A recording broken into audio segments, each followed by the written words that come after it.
Soyez les bienvenus au nom du Dieu trois fois saint. Aujourd'hui, nous poursuivons notre quête des qualités du chrétien. On a déjà fait quelques-unes depuis cet été, avec une fois encore une qualité bien trop négligée. On la néglige parce qu'elle est exigeante et on aime bien les choses faciles.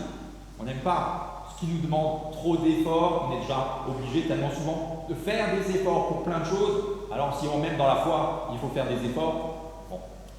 On la néglige aussi parce qu'elle, comme d'autres de ces qualités qu'on a déjà vues, ne sont plus, ou n'est plus, celle-là, dans l'air du temps. Et que quand on la met en œuvre, on s'expose à des représailles. Alors des représailles diverses et variées, certaines sont même violentes. Alors tout ça, ça ne donne pas spécialement envie de tenter l'expérience de cette qualité, mais quand même, on a envie de savoir de quoi il s'agit. Peut-être pour pouvoir l'éviter? Non. Mais tout ça, plus de détails, ce sera tout à l'heure. Pour l'instant, nous poursuivons dans la louange avec le premier chant.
Heureux l'homme qui ne suit pas les projets des méchants, qui ne s'arrête pas sur le chemin des pécheurs et qui ne s'assied pas parmi les insolents, mais qui trouve son plaisir dans la loi du Seigneur et qui redit sa loi jour et nuit. Il est comme un arbre planté près d'un cours d'eau, qui donne son fruit en son temps, Et dont le feuillage ne se flétrit pas. Tout ce qu'il fait lui réussit. il n'en est pas ainsi des méchants, qui sont comme la paille que le vent emporte. C'est pourquoi les méchants ne se tiendront pas debout au jour du jugement, Ni les pécheurs dans la communauté des justes. car le Seigneur connaît la voie des justes, mais la voie des méchants se perd. Alors je me réjouis contre le lit, allons à la maison du Seigneur. Chantons gloire au Dieu trois fois saint. Ihr seid dem Vater.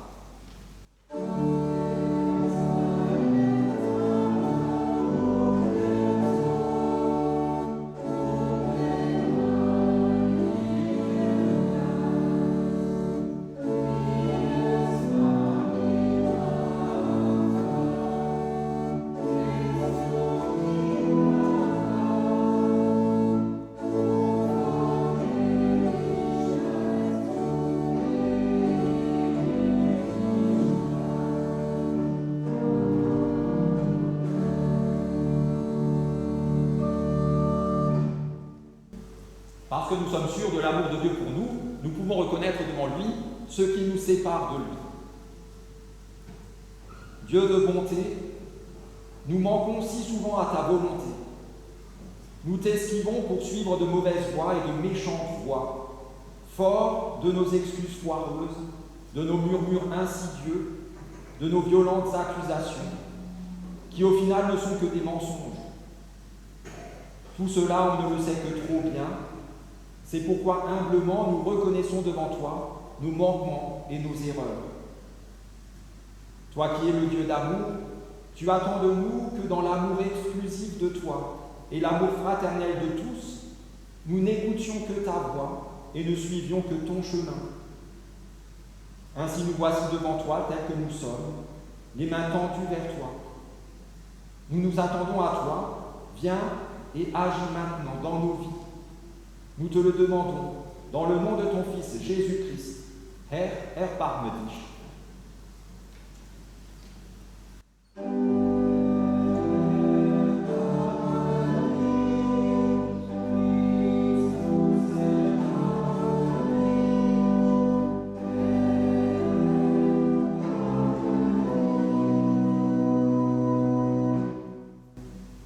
Que celui qui aime Dieu se réjouisse, car voici ce qu'il proclame à son intention, avec cette déclaration de Jésus dans l'évangile de Jean, qui dit ceci: « Je suis le bon berger. Mes moutons entendent ma voix. Moi je les connais et ils me suivent. Et moi je leur donne la vie éternelle, si bien qu'ils ne se perdront jamais et que personne ne les arrachera de ma main. » Jésus a mis le comble à son amour en donnant sa vie pour racheter la nôtre. Du haut de la croix et du vide du tombeau, sa grâce coule sur nous comme un torrent d'amour qui déverse en nos cœurs l'assurance de son pardon. Pour cette merveilleuse nouvelle, chantons-lui notre reconnaissance, exaltons le Seigneur, Ehre sei Gott in der Höhe.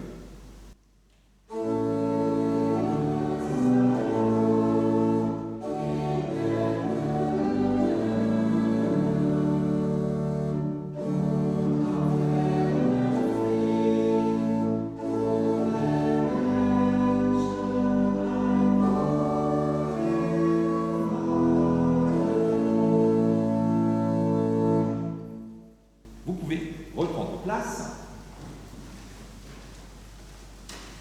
Et avant de lire le premier texte, pour aujourd'hui, la première lecture, nous demeurons dans la prière pour que ces paroles deviennent pour nous paroles de vie.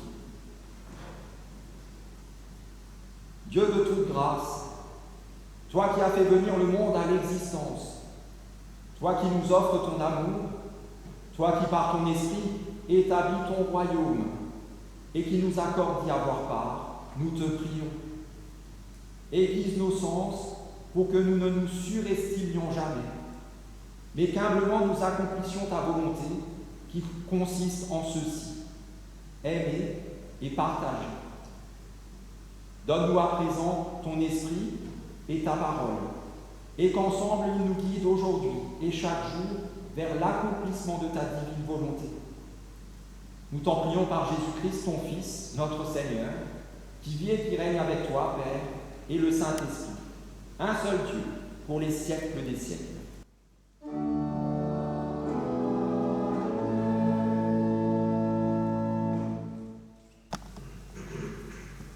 La première lecture se trouve dans Éphésiens 5, quelques passages de ce chapitre.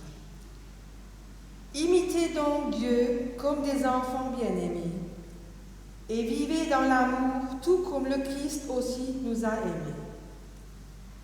que personne ne vous trompe par des discours vides, car c'est pour cela que la colère de Dieu vient sur les rebelles. N'ayez donc rien en commun avec ces gens-là. Autrefois, en effet, vous étiez ténèbres, mais maintenant vous êtes lumière dans le Seigneur. Vivez comme des enfants de lumière. Car le fruit de la lumière consiste en toutes sortes de bonté, de justice et de vérité. Sachez ainsi discerner ce qui est agréable à Dieu. Et ne vous associez pas aux œuvres stériles des ténèbres, mais plutôt dévoilez-les. Ainsi, prenez bien garde à votre manière de vivre. Ne vous conduisez pas comme des ignorants, mais comme des sages. Ne soyez donc pas déraisonnables, mais efforcez-vous de comprendre ce que le Seigneur attend de vous. Soyez remplis de l'Esprit Saint. Encouragez-vous les uns et les autres par des psaumes, des hymnes et des saints cantiques inspirés par l'Esprit. Chantez des cantiques et des psaumes pour louer le Seigneur de tout votre cœur. Remerciez Dieu le Père en tout temps et pour tout, au nom de notre Seigneur Jésus-Christ.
Le mot d'ordre, le verset auquel nous sommes confiés aujourd'hui, tiré de la lettre de Paul aux Romains, chapitre 12, verset 2, qui dit ceci.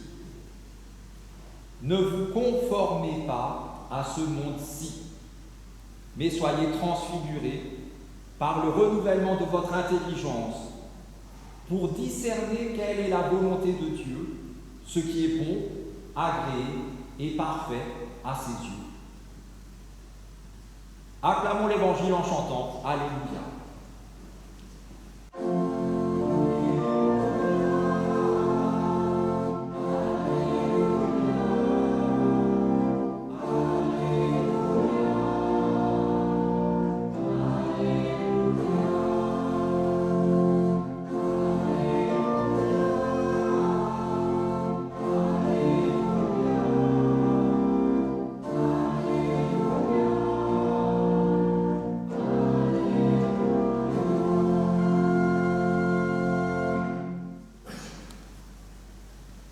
deuxième lecture se trouve dans Matthieu 12, versets 22 à 30.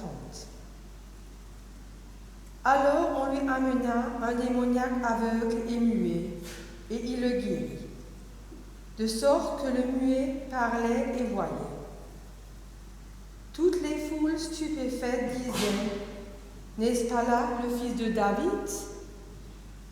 L'ayant appris, les pharisiens dirent, « Il ne chasse les démons que par Belzéboul, prince des démons. » Connaissant leurs pensées, il leur dit, « Tout royaume divisé contre lui-même va à sa ruine. Et toute ville ou maison divisée contre elle-même ne peut tenir. Si le Satan chasse le Satan, il est divisé contre lui-même. Comment donc son royaume tiendra-t-il? Et si moi je chasse les démons par Belzéboul, vos fils, par qui les chassent-ils? C'est pourquoi ils seront eux-mêmes vos juges. Mais si c'est par l'Esprit de Dieu que moi, je chasse les démons, c'est donc que le règne de Dieu est parvenu jusqu'à vous. Comment quelqu'un pourrait-il entrer dans la maison d'un homme fort et s'emparer de ses biens sans avoir d'abord lié cet homme fort? Alors seulement il pillera sa maison. Celui qui n'est pas avec moi est contre moi, et celui qui ne rassemble pas avec moi disperse. Seigneur, ta parole est la vérité. Enseigne-nous à marcher selon ta vérité. L'autre, ça a été dire au Christ.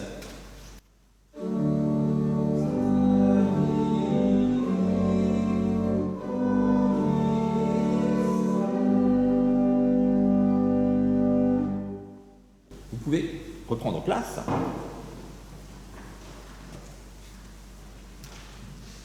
Alors comme il n'y a plus que, du début, 1 heure, 4 minutes de pile pour la caméra, je vous ai trouvé j'ai perdu le câble, une question qui sera vite répondue, comme ça on passe à la suite et on a tout le culte sur la vidéo, sinon on va de nouveau manquer des bouts. Et alors, bon. La question du jour, donc vite répondue, est la suivante. Savez-vous que dans notre monde, tout n'est pas bon? Voilà. Réponse unanime, un grand oui, plus que spontané, ça sortait vraiment du cœur, des tripes, c'était vraiment évident, on est tous d'accord sur ce point. Si bien que j'imagine que là, spontanément, encore une fois, vous pouvez donner des milliers d'exemples de ce qui n'est pas bon dans notre monde. Je vous écoute. Le Racing n'est pas bon. Oui. Alors heureusement, le Racing n'est pas bon que en Ligue 1. Dans les autres, ils ne jouent pas, donc ils ne sont pas mauvais. Pardon? La guerre. Il y en a plein en ce moment, il y en a une nouvelle là récemment. Voilà, l'autre n'est pas fini, enfin les autres ne sont pas finis. Hop, on reprend celle-là qu'on avait arrêtée pendant un certain temps. Voilà, la guerre. Voilà. Plein de trucs.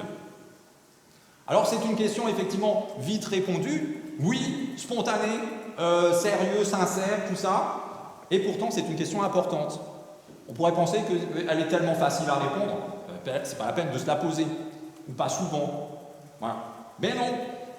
Pourquoi? Déjà, parce qu'on a tendance à oublier que le fait que dans notre monde tout n'est pas bon, c'est notre réalité. On a tendance à l'oublier. Comme on ne pense pas tout le temps à ceux qui dans notre monde n'étaient effectivement pas bons, et pour notre santé mentale c'est mieux de ne pas nous focaliser que sur ça, on est d'accord, et qu'on préfère à raison se concentrer sur ce qui est bon, et bien à un moment ou à un autre, on en arrive à oublier qu'il n'y a pas que le bon, il y a aussi du mauvais. D'ailleurs, quand est-ce qu'on se rappelle vraiment de cette situation, de cette réalité?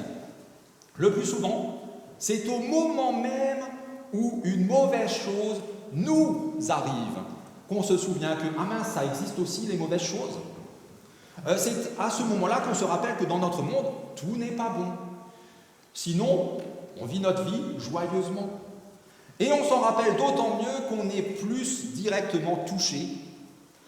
De plus près ça nous touche, plus on sent que le mal qui s'exprime à ce moment-là existe vraiment.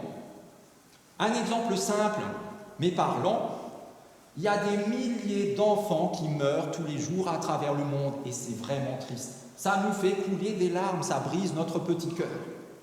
Mais dans les quelques minutes qui suivent, nous voilà relancés dans la course folle de notre quotidien. Vrai ou faux? En tout cas pour moi c'est comme ça. Mais mon enfant qui meurt dans mes bras, ça c'est une souffrance dont on ne se remet jamais. On continue peut-être à vivre, mais plus du tout de la même façon. Alors oui, il est indispensable de faire l'effort de nous souvenir que dans le monde, tout n'est pas bon. Parce que sinon, quand le mal frappe, on est pris de court, on n'est pas prêt, et ce mal est encore bien plus douloureux qu'il ne devrait l'être. Alors il y a une deuxième raison aussi, qui ajoute encore à l'importance de nous poser cette question, c'est que nous ne sommes pas juste nous à oublier cette réalité. Le monde, lui, veut nous faire oublier cette réalité. Il veut nous faire croire que notre réponse, oui, spontanée, c'est une mauvaise réponse. La bonne réponse à cette question, c'est non. Mais non. Nous, on a tous crié oui. On sait tous que dans notre monde, tout n'est pas bon. Mais notre monde, lui, il veut nous faire croire qu'il n'y a rien de mauvais en lui. Et ça, c'est pas nouveau. Dans la Bible, on dit rien de nouveau sous le soleil. Ça, depuis les premières pages de la Bible, ça y est. C'est l'astuce qui a fait entrer le mal dans le monde.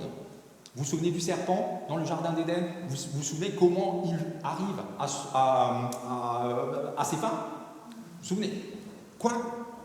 Dieu a dit qu'il ne faut pas que vous touchiez à ce fruit-là. Moi, je vous dis, mais bien sûr que si, allez-y, regardez-le, touchez-le, mangez-le, savourez-le. Il est bon. Quoi? Dieu a dit que si vous le mangez, vous mourrez? Moi, je vous dis que c'est tout l'inverse. Vos yeux vont s'ouvrir et vous serez comme des dieux. Dieu, il vous ment. Moi, je vous dis la vérité. Et l'être humain, on le sait, a croqué. Et l'être humain, on l'oublie, croque encore et toujours dans ce même fruit. Le fruit, on dit défendu, ce fruit qui nous ouvre à la connaissance du bien et du mal. On le mange, on l'a mangé, on le mange. Et à cause de cette connaissance, l'être humain a à se positionner pour le bien ou pour le mal. Dans le bien ou dans le mal. D'un côté ou de l'autre. Un peu comme dans les bancs, mais pas comme dans les bancs. Pourtant, dans la vie, alors bon, avant de dire ça, j'entends déjà la critique. Oula, gauche, droite, 1, 0, binaire, beaucoup trop binaire, jour, nuit, beaucoup trop binaire, bien mal, aïe, aïe, aïe, aïe, aïe. C'est moche et c'est faux. La réalité, c'est la nuance. Des milliers de nuances. La réalité, la vie, c'est un arc-en-ciel de couleurs. C'est pas blanc ou noir. Pourtant, dans la vie, quand vous êtes heureux ou malheureux, vous pouvez l'être un peu plus ou un peu moins, les deux. Ah, je suis heureux, le Racing n'a pas trop perdu. Je suis très heureux quand ils font match nul et je suis hyper heureux quand une fois ils gagnent un match. C'est vrai, il y a des degrés, mais je suis heureux. Dans la vie, vous êtes en bonne santé ou malade, même si vous l'êtes plus ou moins. Ah, j'ai un rhume. Ah, j'ai un cancer. Ah, j'ai un cancer en phase terminale, généralisé, etc. Il y a des degrés. Dans la vie, certaines choses sont bonnes et d'autres sont mauvaises. Et qu'elles le soient plus ou moins, ça ne change pas cette réalité duelle. C'est bon, c'est pas bon, ou mauvais. Et puisque nous avons cette connaissance du bien et du mal, on ne peut pas faire autrement que d'en tenir compte et même de la gérer. On a voulu croquer, maintenant assumer. On ne peut pas dire que cette distinction ne nous concerne pas, c'est nous qui croquons. Et surtout, on ne peut pas dire ce que notre monde clame haut et fort en ce moment.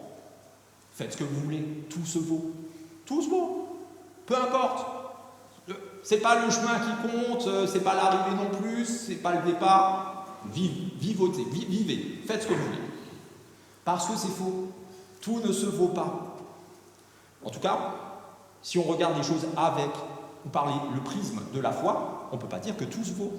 Si la Bible entière nous dit qu'il n'y a qu'un seul vrai Dieu, c'est ce que la Bible nous dit, c'est bien qu'il y a d'autres dieux, mais qu'ils sont tous ces autres, ils sont faux. Il y a un seul vrai Dieu. Logiquement, voilà.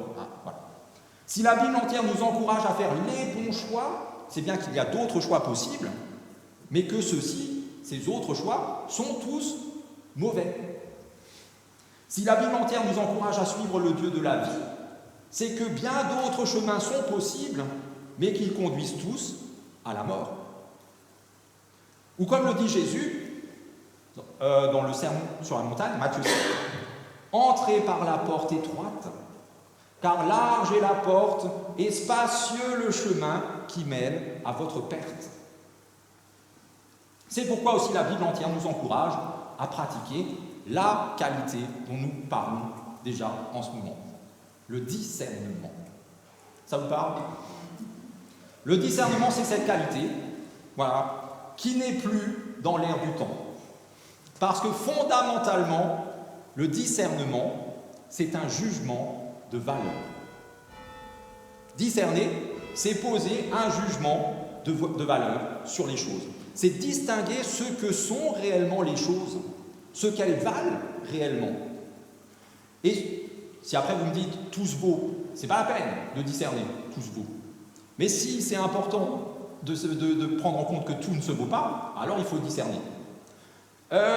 Sur la base des valeurs qu'on détermine, alors discerner, c'est faire la distinction entre elles, les différencier.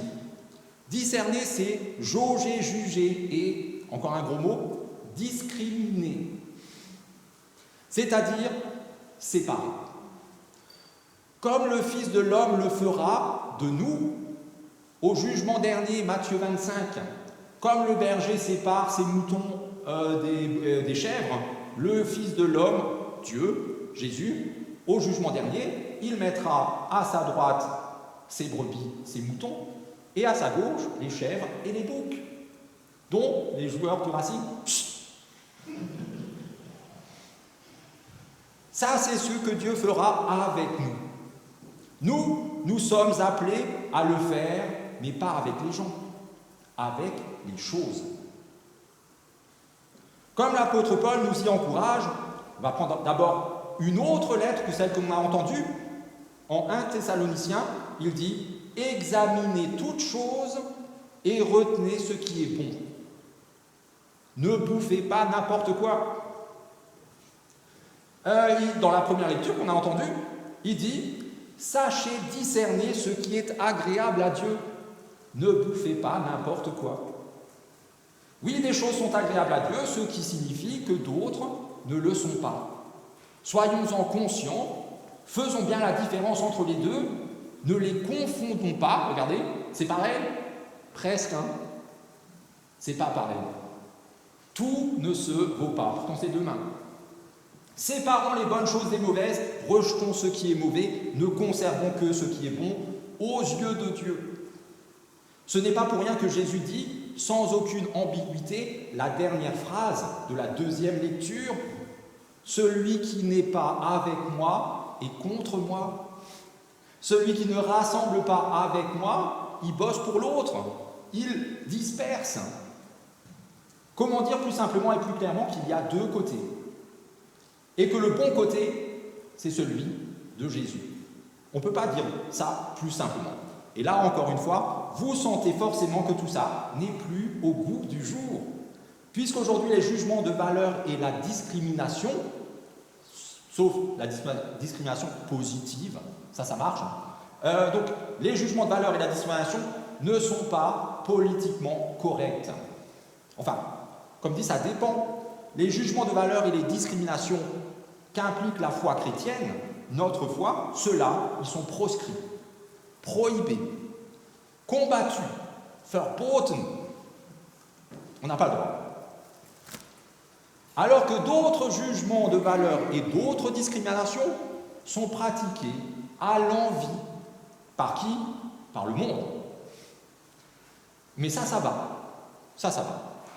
On l'a dit la semaine dernière et la semaine d'avant, au culte pour la fête des récoltes, nous sommes constamment jaugés et jugés à quoi? À notre productivité. Et ça va. Ça, c'est bien. Pour le monde, nous ne sommes que des vaches à lait, mais ça va. Ça, c'est bien.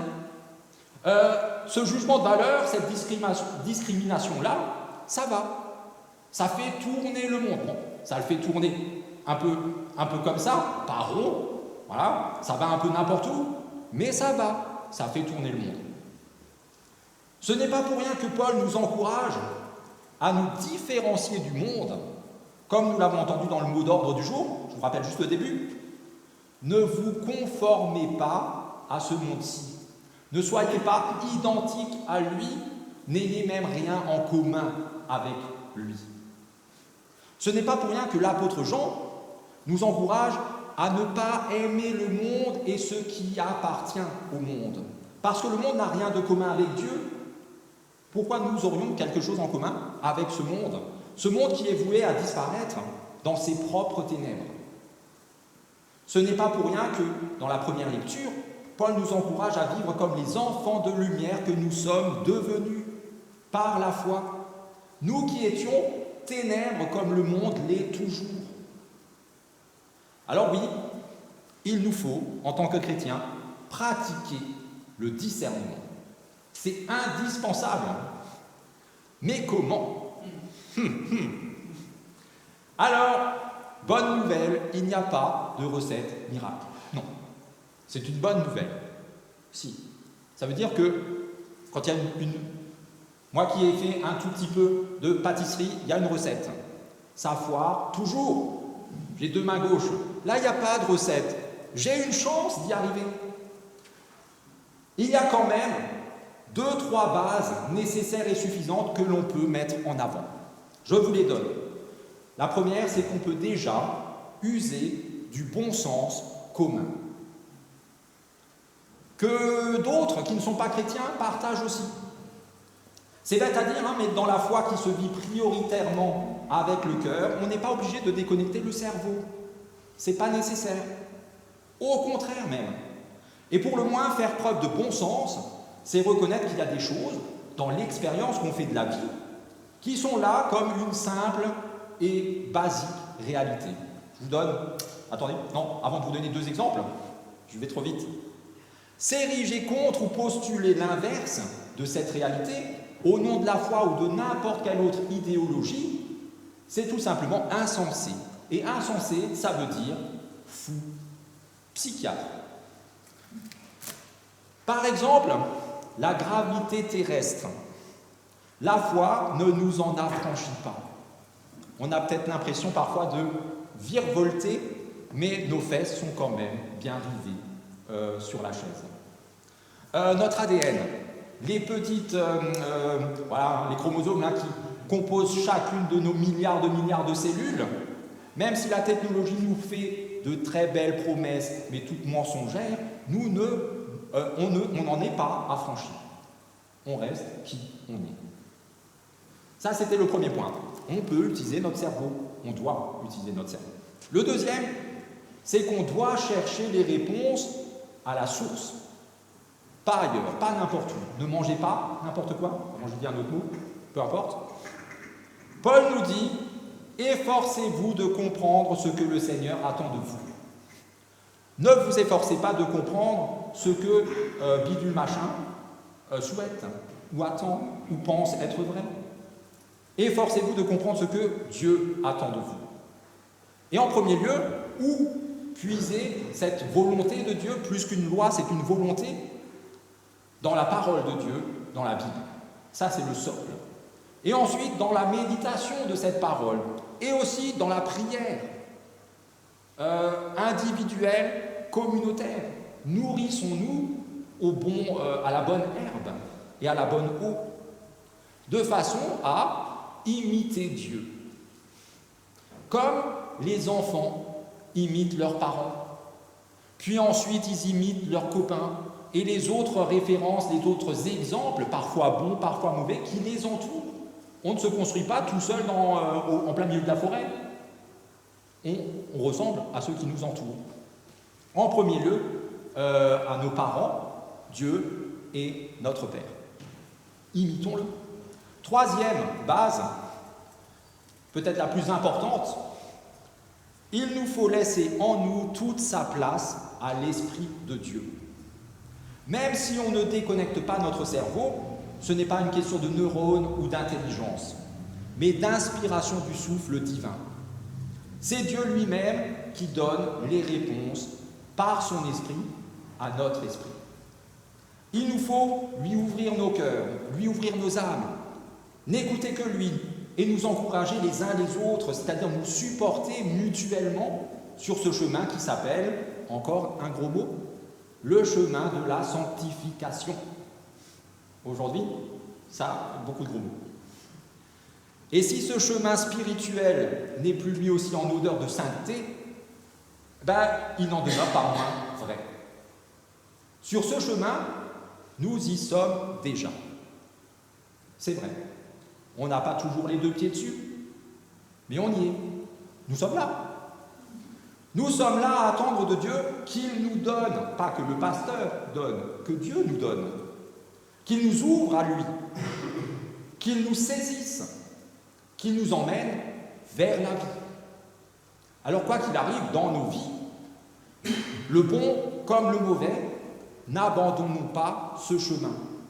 Mais à chaque pas, essayons de discerner où il est bon de poser notre pied. Et c'est sans aucun doute qu'à chacun de nos pas, Dieu nous donnera de discerner où il est bon de poser notre âme. Amen.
Seigneur notre Dieu, par la générosité de ta main, tu prodigues à tous tes merveilleux dons.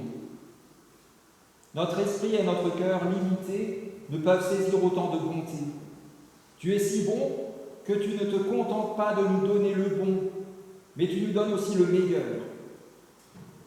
Donne ainsi à chacun la part qui lui revient selon ta volonté. Donne également à chacun de reconnaître que tout nous vient de toi, de telle sorte que la joie et l'opulence ne nous éloignent pas de toi, que nous ne cédions pas à l'envie ni à la convoitise, mais qu'ensemble nous nous tournions vers toi dans la joie comme dans l'épreuve. Oui Seigneur, fais que nous ayons conscience que tout nous vient de toi, pour qu'au jour où nos vies touchent à leur fin, au jour où périt notre être extérieur, la mort ne nous submerge pas de sa froideur et de ses terreurs, mais qu'elle témoigne elle-même de l'espérance que nous plaçons en toi et de la victoire de ta vie sur tout mal. Ainsi, Seigneur, nous te confions tous ceux qui sont soumis à l'injustice et à la violence, à la terreur et à la guerre, à la folie et à la haine. Que ton bras puissant soit leur protecteur. Nous te confions tous ceux qui sont soumis à la maladie, à la solitude ou à la mort.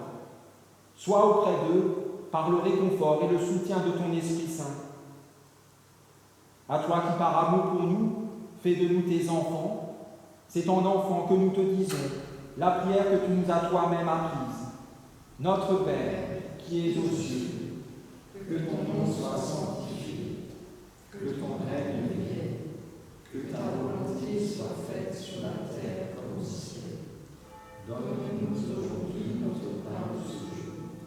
Pardonne-nous nos offenses, comme nous pardonnons aussi à ceux qui nous ont offensés. Et ne nous laisse pas entrer en tentation, mais délivre-nous du mal, car c'est à toi qu'appartient le règne, la puissance et la gloire, au siècle des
Allons dans cette semaine et dans nos vies encouragés et affermis par cette parole de l'apôtre Jean qui dit ceci. Mes enfants, n'aimons pas seulement en parole avec de beaux discours, mais faisons preuve d'un amour véritable qui se manifeste aussi par des actes. C'est ainsi que nous appartenons à la vérité, c'est ainsi que notre cœur peut se sentir rassuré devant Dieu. Car même si notre cœur nous condamne, Dieu est plus grand que notre cœur et il connaît tout de nous. Et qu'ainsi Dieu notre Père, par son Esprit, vous accompagne et vous conduise, qu'il vous affermisse dans son alliance éternelle, en Jésus-Christ, son Fils, notre Seigneur. Et soyez bénis, vous êtes bénis. Amen.